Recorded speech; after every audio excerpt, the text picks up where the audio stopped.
Tornado warning!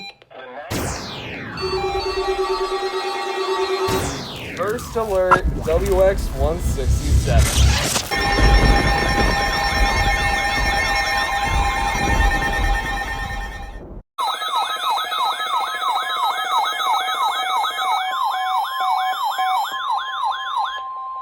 The National Weather Service in San Diego has issued a required weekly test for the following areas in extreme southwestern California: Orange County, Riverside County, San Bernardino County, San Diego County, and the coastal waters from San Mateo Point to the Mexican border and out 60 nautical miles, including San Clemente Island.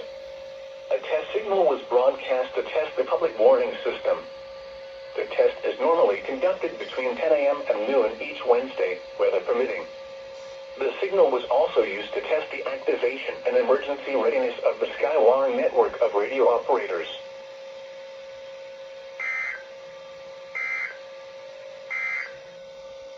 Now for the official national... What the heck? This was a Thursday required weekly test. SGX must be doing some sort of antics right now. Tests like that never usually happen today. What's going on? Look at this. Look at this. Today is Thursday. How did something like that happen? Yeah, today's Thursday. Okay. Alright. That was just crazy. But yeah, that's just it.